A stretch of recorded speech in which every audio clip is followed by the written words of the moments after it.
Question number 1 is an LCR series circuit consists of a resistance of 10 ohm, a capacitor of reactance 60 ohm, and an inductor coil. The circuit is found to resonate when put across 300 volt 100 Hz supply. The inductance of coil is। देखिए बच्चों, हमें इस question में resistance 10 ohm given है and capacitor of reactance 60 ohm. Okay, voltage 300 volt given है and frequency is 100 hertz.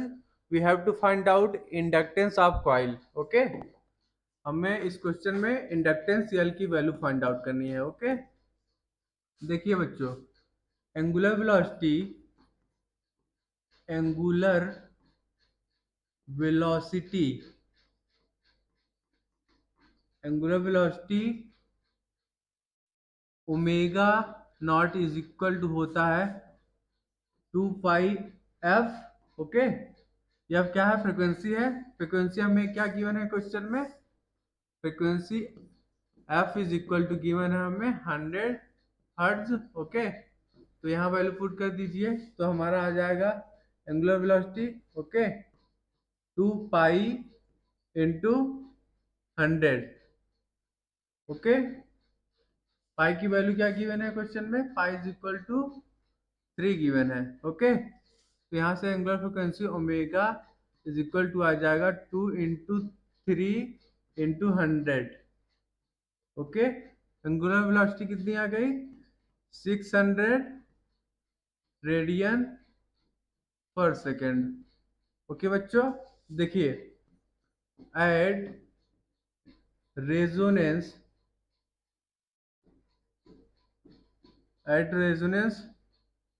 X equal to XL होगा। Okay, तो इसको जब आप सॉल्व करोगे तो angular velocity is equal to होता है 1/√LC। ओके बच्चों, देखिए, कैपेसिटर ऑफ रिएक्टेंस 60 गिवन है, तो capacitor reactance XC is equal to होता है 1/ω0C। ओके, XC की वैल्यू क्वेश्चन क्या गिवन है? 60। ओके, तो यहां से C की वैल्यू क्या आ जाएगी?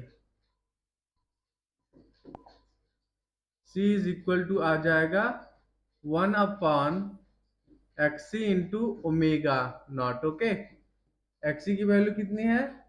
60 है, इंटू ओमेगा की वैल्यू कितनी है? 600। ओके, एंगुलर वेलोसिटी हमारा 600 है। जब इसको आप मल्टीप्लिकेशन करोगे तो कैपेसिटेंस क्या आ जाएगा? C इज इक्वल टू आ जाएगा हमारा 1/36 इंटू 10⁻³ फैराडे। ओके, अब ये फार्मूला हम यूज करेंगे। ठीक है, एंगुलर वेलोसिटी की angular velocity is equal to 1/√LC। Okay, अब इसमें वैल्यू पुट कर दीजिए। ये हमारा 600 है। 600 इज इक्वल टू लिख लेंगे 1/√ऑफ यल हमें फाइंड आउट करना है। सी की वैल्यू हमने क्या निकाली है? 1/36 इंटू 10⁻³ ओके, दोनों साइड हम स्क्वायरिंग करेंगे तो क्या आ जाएगा?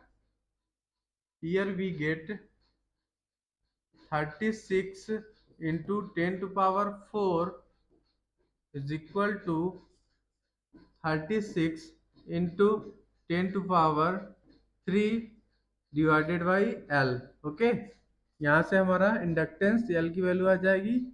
L is equal to 36 into 10⁻³ divided by 36 into 10⁻⁴। Okay, inductance L is equal to आ गया 1/10। ओके, इसको हम क्या भी लिख सकते हैं, 0.1 henry. Okay, inductance L is equal to क्या आ गया, एल इक्वल टू आ गया हमारा 0.1 henry. Okay, so our right answer will be option number A is correct. Okay, inductance L is equal to आ गया 0.1 Henry. Okay, this is our required solution. Our question number 2 is, in a series resonance LCR circuit, the voltage across resistance R is 100 volt and R equal to 1 kilo ohm with capacitance C is equal to 2 microfarad. The resonant frequency omega is 200 radian per second. At resonance the voltage across L is, हमें इस question में voltage across inductor find out करना है। Okay बच्चों, देखिए voltage across register हमें क्या given है, V R is equal to given है 100 volt. Okay, resistance R is equal to given है 1 किलो ओम। ओके, इसको आप लिख सकते हो 1000 ohm. Okay, and capacitance C is equal to given है 2 माइक्रो फेराड। ओके, इसको आप क्या भी लिख सकते हो, 2 into 10⁻⁻6 farad. Okay, and resonance frequency omega is equal to given है 200 रेडियन पर सेकेंड। ओके, देखिए बच्चों, एट रेजोनेंस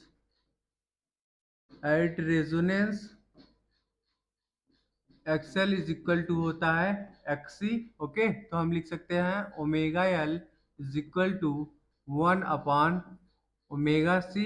ओके, देखिए बच्चों, करंट करंट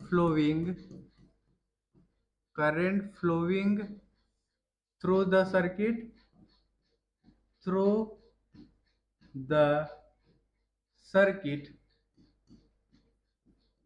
किसके बराबर होगा, I is equal to V R divided by R. Okay, voltage across resistor क्या given है 100। Okay, 100 volt divided by resistance 1000 ohm. Okay, क्या आ गया हमारा करंट 0.1 एम्पियर। ओके बच्चों, वोल्टेज अक्रॉस इंडक्टर क्या लिख लेंगे हम, voltage across inductor L is given by what, VL is equal to I into XL। Okay, इसको लिख लोगे आप I into omega L. Okay, देखिए बच्चों, at resonance omega L is equal to 1 / omega C. तो इसकी जगह ओमेगा एल की जगह हम लिख देंगे 1 / ओमेगा सी। तो क्या आ जाएगा value, I divided by omega C. Okay, हमें क्वेश्चन में रेजोनेंस फ्रीक्वेंसी गिवन है एंड कैपेसिटेंस सी गिवन है। ठीक है, इसकी वैल्यू इसमें जब हम पुट कर देंगे और करंट की वैल्यू हमने फाइंड आउट किया है, तो हमारा वोल्टेज अक्रॉस इंडक्टर आ जाएगा। ठीक है, 0.1 divided by 200 into 2 into 10⁻⁻6। Okay, जब इसको आप लोग सॉल्व करोगे तो हमारा voltage across inductor is equal to आ जाएगा voltage across capacitor which is equal to आ जाएगा 250 volt. Okay, voltage across inductor क्या आ गया हमारा 250 volt. So our right answer will be option number C is correct. Okay बच्चों, voltage across inductor is equal to आ गया हमारा 250 volt. Okay, this is our required solution.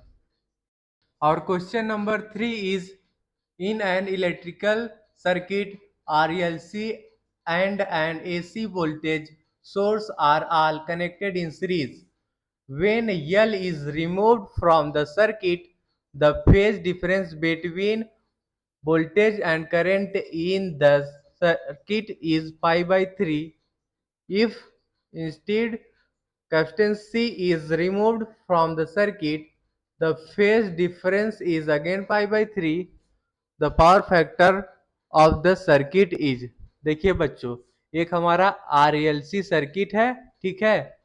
First case में हम इंडक्टेंस को रिमूव करते हैं तो phase difference between voltage and current is pi by 3, and in second case when we remove capacitance C, then again phase angle between voltage and current is pi by 3. Okay, तो हमें इस question में क्या find out करना है, power factor of circuit. देखिए बच्चों, phase difference phase difference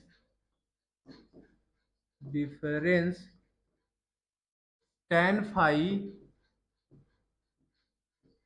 is equal to होता है XL minus XC by are.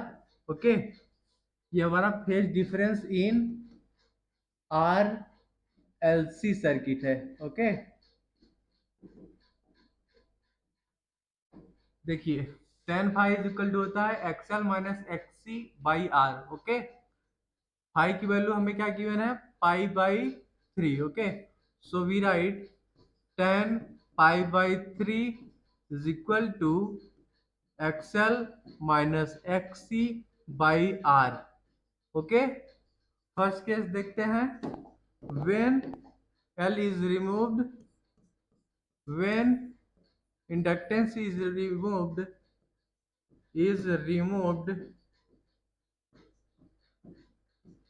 then here we write 10 pi by 3 की वैल्यू क्या होती है, √3 इज इक्वल टू आ जाएगा हमारा व्हाट,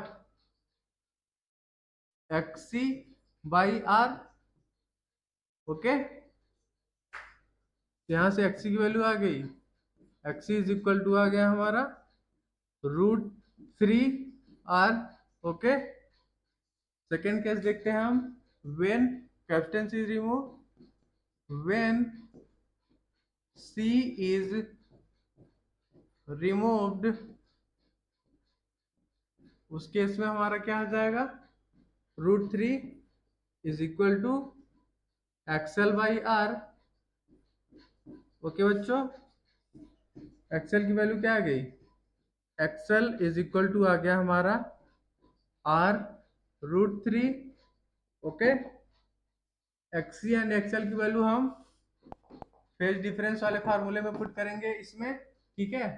तो क्या आ जाएगा, tan phi is equal to आ जाएगा √3 R minus √3 R divided by R. Value क्या आ गई, from here we get tan phi is equal to आ गया 0। ओके, tan फाइव 0 आ गया, ठीक है।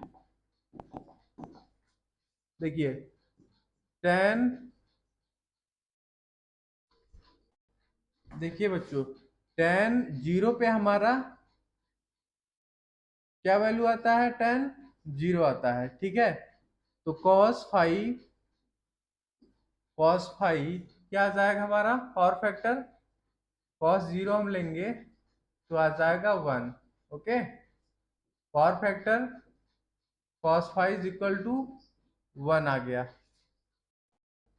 देखिए बच्चों, it is the condition of resonance, therefore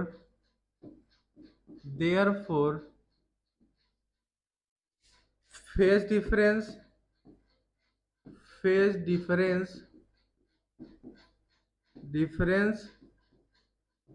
between voltage phase difference between voltage and current is 0. Okay बच्चों, and power factor is cos phi is equal to 1. Okay बच्चों, so our right answer will be option number C is correct. Okay, cos phi power factor is equal to 1. Okay,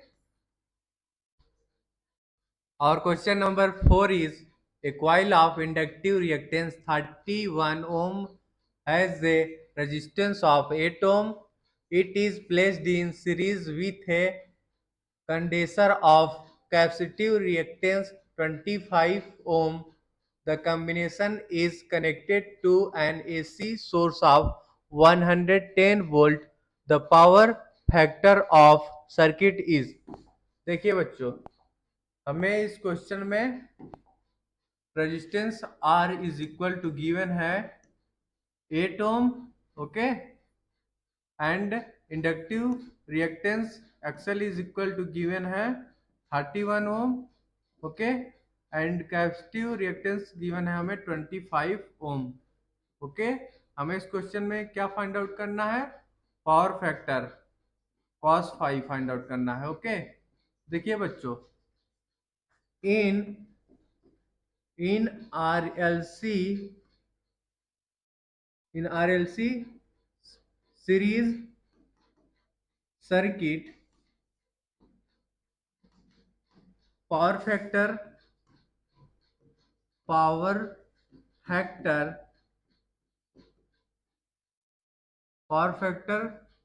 cos phi is equal to होता है R by Z, where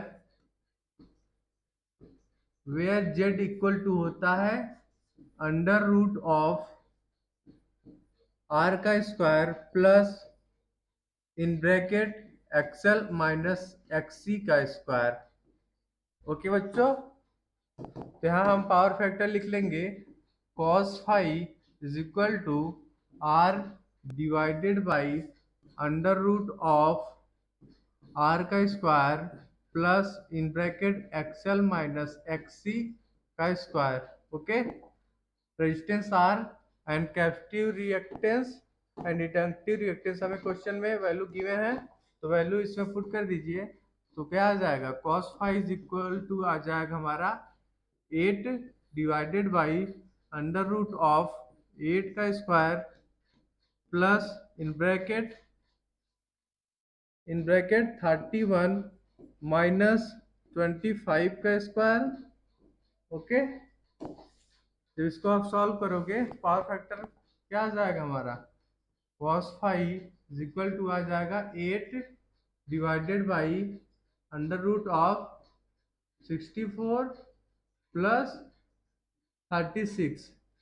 क्या आ गया value, 8 divided by 10, इसको आप क्या भी लिख सकते हो 4/5.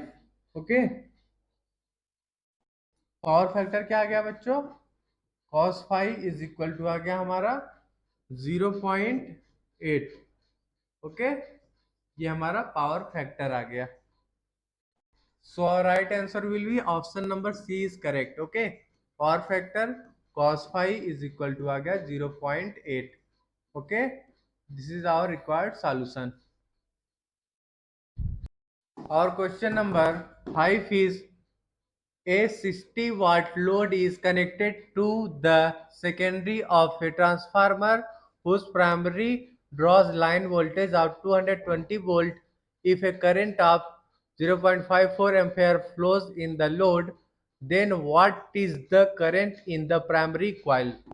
देखिए बच्चों, हमें क्वेश्चन में power is equal to given है 60 watt, okay, and voltage in primary coil is equal to given है 220 volt. Okay, and current in secondary coil is equal to given है 0.54 एम्पियर। ओके, हमें इस क्वेश्चन में क्या find out करना है? Current in primary coil find out करना है। ओके बच्चों, ये सब चीजें हमें गिवन है क्वेश्चन में, हमें current in primary coil find out करना है। ठीक है, तो चलिए इस क्वेश्चन को हम सॉल्व करते हैं। देखिए बच्चों, here we write power is equal to voltage in secondary coil into current in secondary coil लिख लेंगे। ठीक है, पावर इज इक्वल टू कितना है गिवन? 60 वाट। तो हम लिख लेंगे 60 is equal to voltage in secondary coil into current कितना गिवन है सेकेंडरी कॉइल में? 0.54 एम्पियर। ओके, यहाँ से हमारा वोल्टेज इन सेकेंडरी कॉइल क्या आ जाएगा? इक्वल टू आ जाएगा 60 डिवाइडेड बाई 0.54। इसको जब आप लोग सॉल्व करोगे तो हमारा voltage in secondary coil is equal to आ जाएगा 110 वोल्ट। ओके बच्चों, here we write voltage in primary coil into current in primary coil is equal to voltage in secondary coil into current in secondary coil। Okay, हमें क्या find out करना है? Current in primary coil is equal to हम लिख लेंगे voltage in secondary coil divided by voltage in primary coil into current in secondary coil. Okay, हम अब इसमें वैल्यूज को पुट कर दीजिए तो हमारा करंट इन प्राइमरी कॉइल क्या आ जाएगा? इज इक्वल टू आ जाएगा 110 volt divided by 220 volt into 0.54 ampere. Okay, जब इसको आप लोग सॉल्व करोगे तो क्या आ जाएगा value? Current in primary coil is equal to आ जाएगा 0.54 divided by 2 which is equal to आ जाएगा हमारा 0.27 एम्पियर। ओके बच्चों, करंट इन प्राइमरी कॉइल क्या आ गया? इज इक्वल टू आ गया 0.27 एम्पियर। ओके,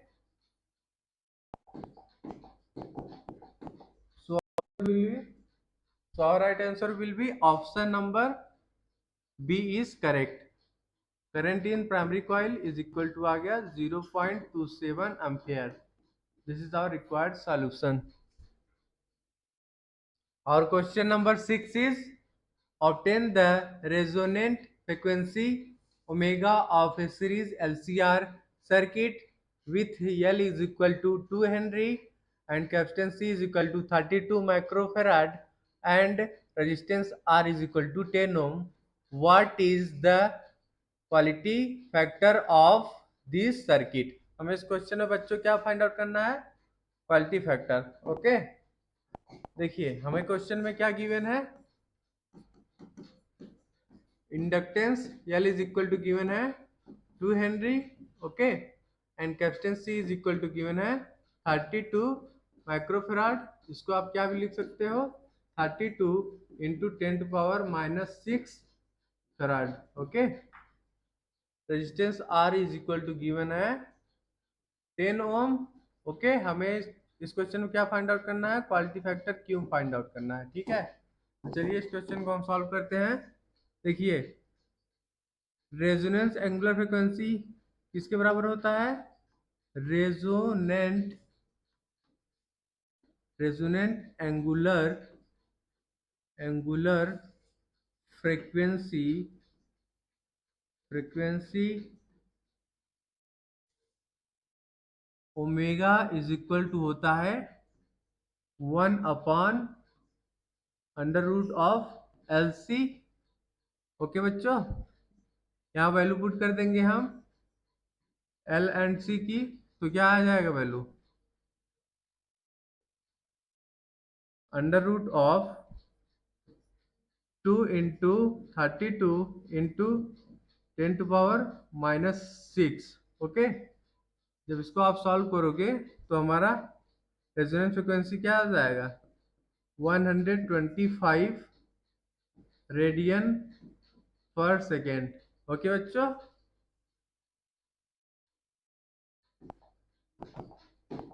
देखिए quality factor of this circuit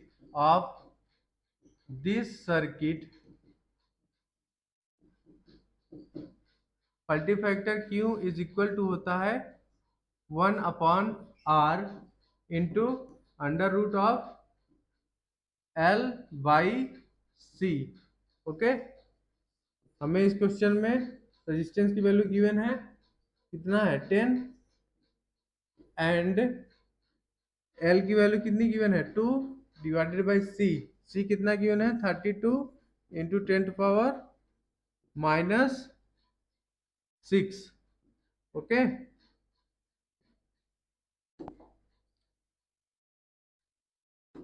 तो इसको आप लोग सॉल्व करोगे तो वैल्यू क्या आ जाएगा, quality factor Q is equal to आ जाएगा नियरली हमारा 10⁻³ divided by 40, which is equal to आ जाएगा हमारा 25। Quality factor Q is equal to आ गया 25। ओके बच्चों, देखिए बच्चों, एट रेजोनेंस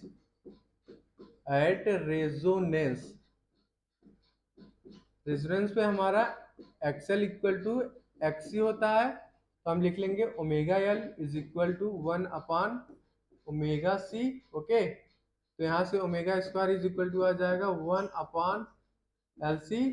तो यहाँ से हम ओमेगा को क्या लिख सकते हैं, omega is equal to 1/√LC। Okay, देखिए quality factor Q is equal to होता है एक्सएल बाई आर। ओके, अब यहाँ पे हम एक्सएल की वैल्यू पुट कर देंगे, omega L divided by R, यहाँ ओमेगा की वैल्यू पुट कर दीजिए 1/√LC इंटू L/R, वैल्यू क्या आ जाएगा 1/R into under root of L/C। Okay, यहाँ से हमारा क्वालिटी फैक्टर आ गया। Okay, quality factor Q is equal to 1/R into under root of L/C। Okay, so our right answer will be option number D is correct। Okay बच्चों, quality factor Q is equal to आ गया हमारा 25। Okay, this is our required solution. Our question number 7 is a coil of inductance 0.5 Henry and resistance 100 ohm is connected to a 240 volt 50 hertz AC supply. What is the maximum current in the coil? देखिए बच्चों, हमें इस question में inductance L is equal to given है 0.5 henry. Okay, resistance R is equal to given है 100 ohm. Okay, and voltage V is equal to given है, VRMS voltage हमें given है 240 volt. Okay, and frequency given है हमें 50 hertz. Okay, ये हमें question में गिवन है। ओके बच्चों, हमें इस क्वेश्चन में क्या फाइंड आउट करना है, मैक्सिमम करंट। मैक्सिमम करंट हमें फाइंड आउट करना है। ओके, ये हमारा मैक्सिमम करंट है, आई नॉट। मैक्सिमम करंट हमें फाइंड आउट करना है। देखिए बच्चों, इम्पीडेंस ऑफ सर्किट हम क्या लिख लेंगे, इम्पीडेंस ऑफ सर्किट इन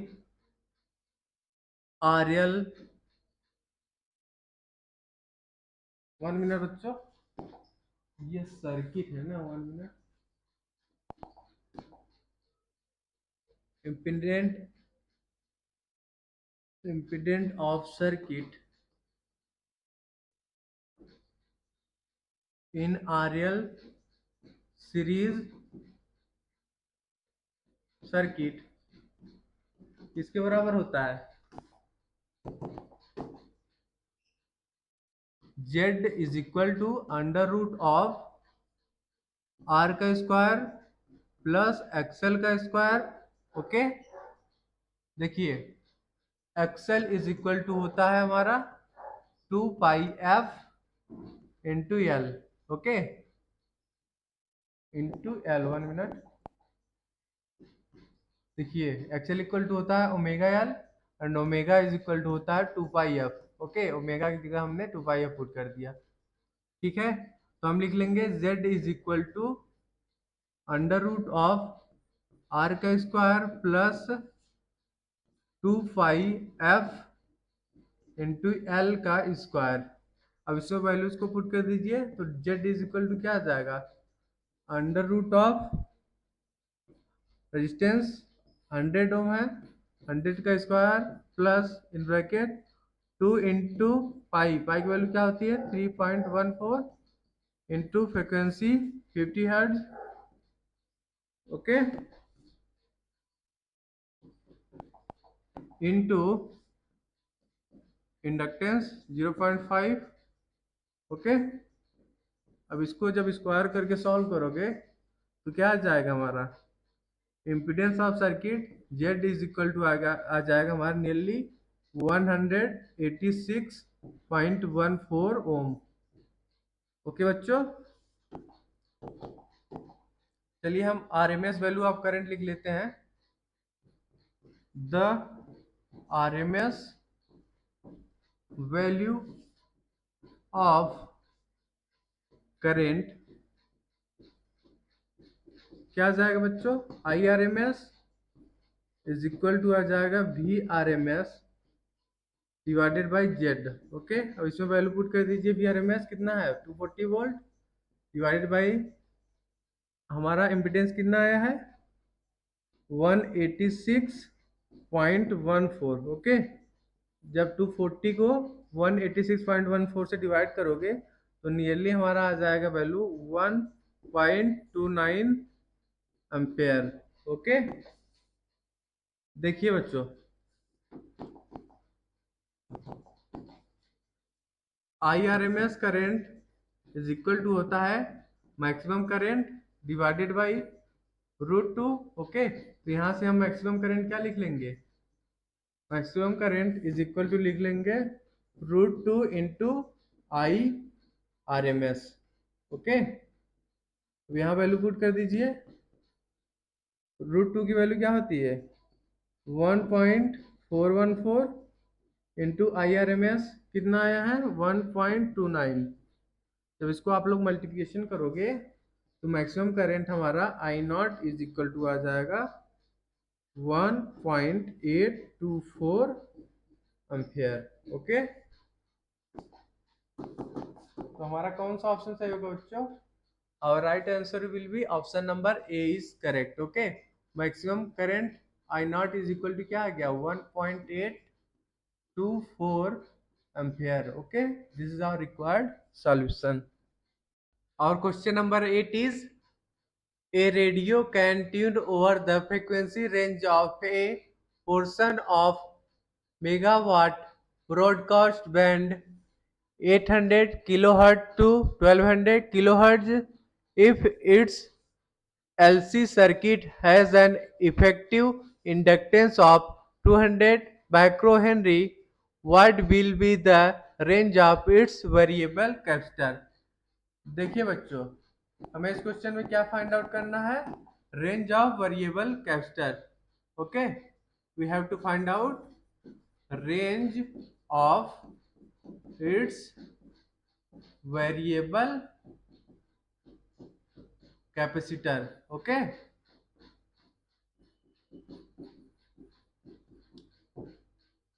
हमें फ्रीक्वेंसी क्या गिवन है, frequency f1 is equal to given है 800 kilo hertz, okay, and f2 is given है 1200 किलो हर्ट्ज, ओके बच्चों, and inductance L is equal to given है 200 माइक्रो हेनरी, ओके। हमें range of its variable capacitor find out करना है। तो चलिए इस क्वेश्चन को हम सॉल्व करते हैं। देखिए बच्चों, for tuning the natural frequency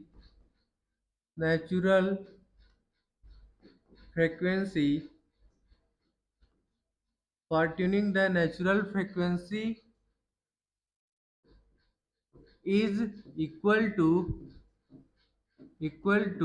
the frequency of of oscillations, okay, that means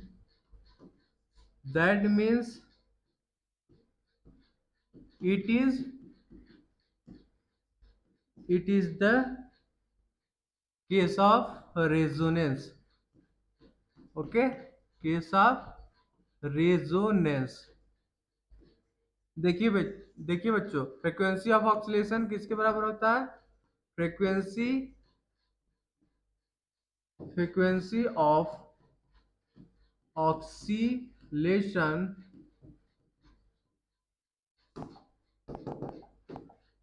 F is equal to होता है 1/2 pi under root LC, okay. ये हमारा फ्रीक्वेंसी ऑफ ऑक्सीलेशन होता है फॉर कैपेसिटर C1 के लिए लिख लेते हैं हम फ्रीक्वेंसी फॉर कैपेसिटेंस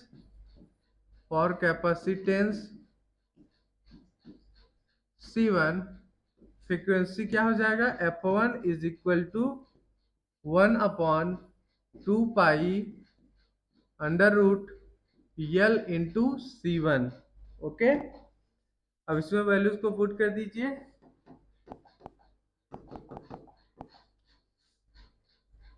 दोनों साइड पहले स्क्वायरिंग कर लीजिए, तो क्या आ जाएगा, F1 का स्क्वायर इज इक्वल टू आ जाएगा 1/2 पाई का स्क्वायर इंटू LC1, ओके। यहां से आ जाएगा हमारा C1 इज इक्वल टू आ जाएगा 1/F1 का स्क्वायर इंटू 2 पाई का स्क्वायर इंटू L, ओके। अब इसमें वैल्यू को पुट कर दीजिए, C1 इज इक्वल टू लिख लेंगे हम 1/2 पाई को लिख लेंगे 4 इंटू 3.14 इंटू 3.14, ओके, 2 पाई का स्क्वायर है ये, इंटू F1 किसके बराबर है हमारा 8 इंटू 10⁵, ओके। तो वैल्यू यहाँ पुट कर दीजिए 8 इंटू 10⁵ का square, okay, into inductance L, inductance किसके बराबर है 2 इंटू 10⁻⁻⁴, ओके। देखिए यहाँ पे inductance L is equal to given है 200 माइक्रो हेनरी, ओके। इसको हेनरी में चेंज करोगे आप तो क्या आ जाएगा 200 इंटू 10⁻⁻⁶ हेनरी, इसको आप क्या लिख सकते हो 2 इंटू 10⁻⁻⁴ हेनरी, ओके। यहाँ पे हमने वैल्यू को पुट कर दिया। जब इसको आप लोग सॉल्व करोगे तो capacitance C1 is equal to आ जाएगा नियरली हमारा 197.7 इंटू 10⁻⁻12 फैराड, ओके। या फिर आप इसे लिख सकते हो C1 is equal to 1 minute, C1 is equal to लिख सकते हो 197.7 पिको फेराड। ओके, ये हमारा कैपेसिटेंस C1 आ गया। ओके, सिमिलरली हम C2 निकाल लेंगे। ठीक है, देखिए F2 इज इक्वल टू लिख लेंगे 1/2 pi under root L into C2। Okay, तो यहाँ से हमारा C1 क्या आ जाएगा, दोनों साइड स्क्वायर करोगे तो क्या आ जाएगा, F2 का स्क्वायर इज इक्वल टू 1/2 पाई का square into L into C2। Okay, यहाँ से हमारा C2 इज इक्वल टू आ जाएगा 1/F2 का स्क्वायर इंटू 2 पाई का स्क्वायर इंटू L। ओके बच्चों, अब इसमें वैल्यू को पुट कर दीजिए। C2 इज इक्वल टू आ जाएगा 1/F2 किसके बराबर है हमारा, 12 इंटू 10⁵। ओके, 12 इंटू 10⁵, इसका स्क्वायर कर दोगे इंटू 2 पाई का स्क्वायर 4 इंटू 3.14 इंटू 3.14 लिख लोगे into inductance L into 2 into 10⁻⁻4 कर दोगे। ठीक है, यहाँ C2 क्या आ जाएगा, C2 जब इसको आप सॉल्व करोगे C2 इज इक्वल टू आ जाएगा नियरली 87.8 इंटू 10⁻⁻12 फराड। ओके, या फिर इसे आप लिख सकते हो C2 is equal to 87.8 pico farad. Okay, ये हमारा C2 आ गया। ठीक है बच्चों, तो रेंज ऑफ कैपेसिटेंस हम क्या लिख लेंगे, the range of capacitor, the range of capacitor is क्या हो जाएगा, from 87.8 picofarad to 197.7 picofarad. Okay, ये हमारा रेंज ऑफ कैपेसिटर आ गया। ठीक है, रेंज ऑफ कैपेसिटर क्या आ गया, फ्रॉम 1 मिनट बच्चों, कलर चेंज कर लेते हैं। रेंज ऑफ कैपेसिटर आ गया हमारा 87.8 पिकोफैराड टू 197.7 पिकोफैराड। ओके, तो कौन सा ऑप्शन मैच कर रहा है, option number B. Okay, option number B हमारा करेक्ट होगा। Range of capacitor is from 88 to 198। Okay, और question number 9 is, as the frequency of an AC circuit increases, the current first increases and then decreases. What combination of circuit elements is most likely to comprise the circuit? देखिए बच्चों, देखिए जब हमारा frequency of AC circuit increase कर रहा है तब हमारा करंट पहले इंक्रीज हो रहा है देन डिक्रीज हो रहा है।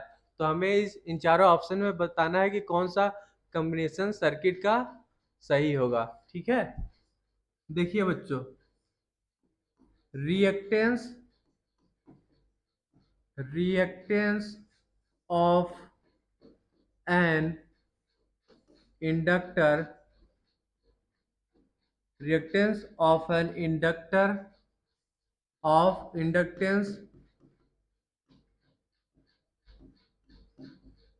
inductance L is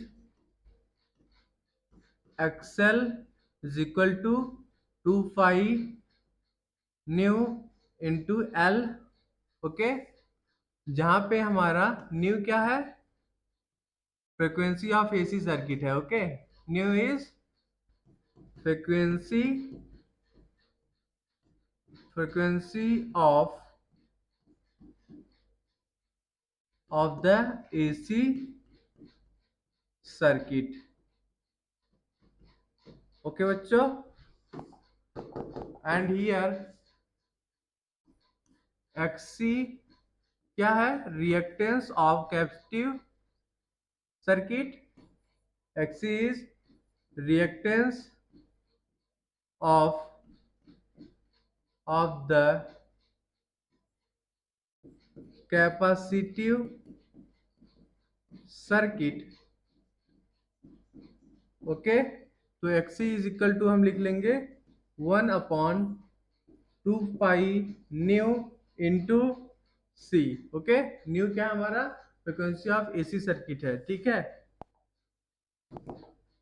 देखिए बच्चों, ऑन इंक्रीजिंग on frequency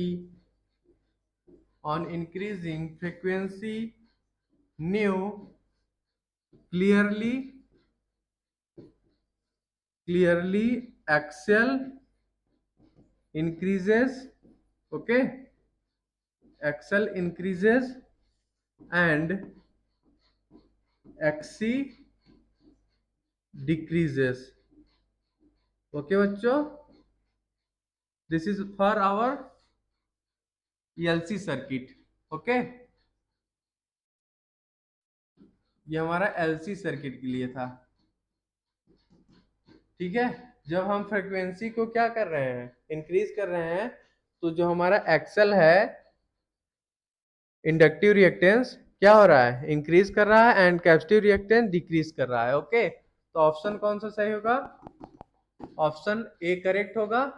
ठीक है, और आगे देखते हैं। और देखिए बच्चों, for for an LCR for an LCR circuit,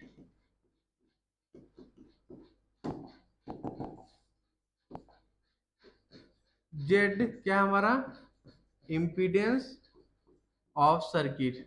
okay, impedance of the circuit. Okay, तो z इज इक्वल टू हम लिख लेंगे अंडर रूट ऑफ आर का square plus in bracket XL minus XC का स्क्वायर। ओके, अब इसमें हम XL and XC की वैल्यू पुट कर देंगे, तो z इज इक्वल टू क्या आ जाएगा, z इज इक्वल टू आ जाएगा अंडर रूट ऑफ आर का square plus in bracket 2 pi nu into L minus 1/2 pi nu into C. Okay, का whole square.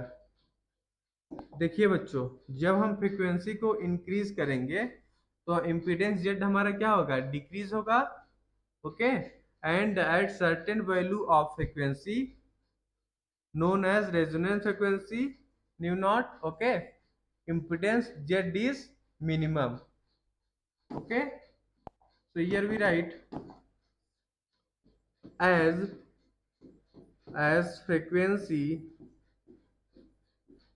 frequency nu increases, z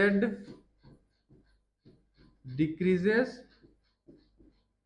Okay, and at certain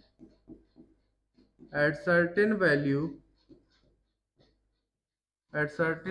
of frequency known as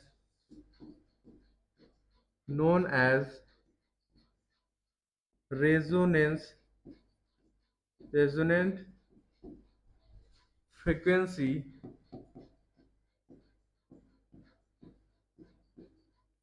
जिसे हम new not से represent करते हैं। Okay, impedance Z is minimum that is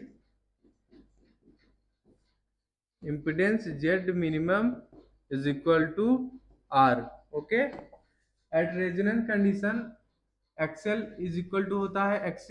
Okay,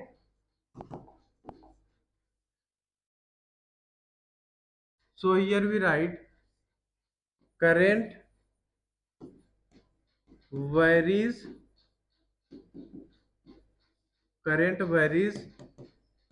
inversely with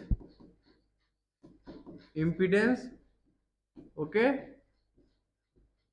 current varies inversely with impedance. Okay, and at Z minimum current is maximum. Okay, current is maximum. Okay बच्चों, देखिए ये हमारा impedance है Z equal to under root of R का square plus in bracket 2 pi nu L minus 1/2 pi nu C का whole square. Okay, देखिए बच्चों, जब हमारा फ्रिक्वेंसी इंक्रीज करेगा तो Z डिक्रीज करेगा. Okay, at a certain value जो हमारा X at a certain value of frequency जिसे हम बोलते हैं रेजोनेंस फ्रिक्वेंसी, जो हमारा XL is equal to XC होगा, जिसे हम रेजोनेंस बोलते हैं. ठीक है, एट ए रेजोनेंस जो हमारा Z होगा, इम्पीडेंस होगा, क्या होगा, मिनिमम होगा. Z minimum is equal to हो जाएगा R. ओके, देखिए जो हमारा करंट होता है वेरी करता है इनवर्सली विथ इम्पीडेंस. तो जब हमारा Z मिनिमम होगा तो करंट क्या होगा, मैक्सिमम होगा. Okay, so our right answer will be option number A is correct and option number D is correct. Okay, option A and D is correct. Okay बच्चों, this is our required solution. Our question number 10 is an inductor of reactance 1 ohm and a resistor of 2 ohm are connected in series to the terminals of a 6 volt RMS AC source. The power dissipated in the circuit is. देखिए बच्चों, हमें इस question में क्या given है, resistance R is equal to 2 ohm given है. Okay, inductor का reactance कितना गिवन है, 1 ohm. Okay, and RMS voltage is equal to given है 6 वोल्ट. हमें इस क्वेश्चन में क्या फाइंड आउट करना है, एवरेज पावर फाइंड आउट करना है. Okay, power dissipated in circuit. देखिए average power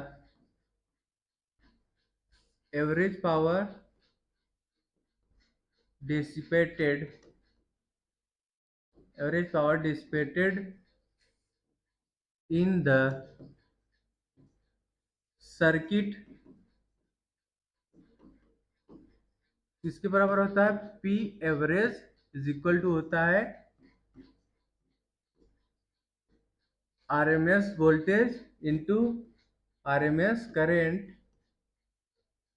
into power factor cos 5. Okay, देखिए बच्चों, I R M S is equal to होता है maximum current divided by √2. Okay, which is equal to आप लिख सकते हो R M S voltage divided by impedance Z. Okay, देखिए बच्चों, RL सर्किट है. ओके, RL सर्किट है तो इम्पीडेंस क्या हो जाएगा, Z is equal to under root of R का स्क्वायर प्लस XL का स्क्वायर. ओके, R की वैल्यू क्या गिवन है रेजिस्टेंस की, 2 ओम, 2 का स्क्वायर प्लस इंडक्टिव रिएक्टेंस कितना गिवन है 1, तो 1 का स्क्वायर, इम्पीडेंस हमारा जेड इक्वल टू आ गया √5। ओके, देखिए I R M S current किसके बराबर आ जाएगा, किसके बराबर है, R M S voltage divided by impedance. R M S voltage हमें क्या गिवन है 6 वोल्ट डिवाइडेड बाई √5। ओके, ये हमारा आरएमएस करंट आ गया। ठीक है, सिमिलरली हम पावर फैक्टर निकाल लेंगे। Power factor cos phi is equal to होता है R/Z। रेजिस्टेंस हमारा कितना गिवन है 2 ओम डिवाइडेड बाय इम्पीडेंस आया हमारा √5। ओके, तो यहाँ हम लिख लेंगे average power is equal to क्या है RMS voltage into RMS current into power factor cos5। तो वैल्यू यहाँ पुट कर दीजिए, तो average power is equal to आ जाएगा हमारा 6 इंटू 6/√5 इंटू 2/√5। ओके बच्चों, जब इसको आप लोग सॉल्व करोगे तो डिसिपेटेड पावर क्या आ जाएगा, average power is equal to आ जाएगा 72 डिवाइडेड बाई 5, नियरली आ जाएगा 14.4 वाट। ओके, और डिसिपेटेड कितना आ गया 14.4 वाट। ओके बच्चों, so our right answer will be option number C is correct। power dissipated P average is equal to आ गया 14.4 watt। okay, this is our required solution।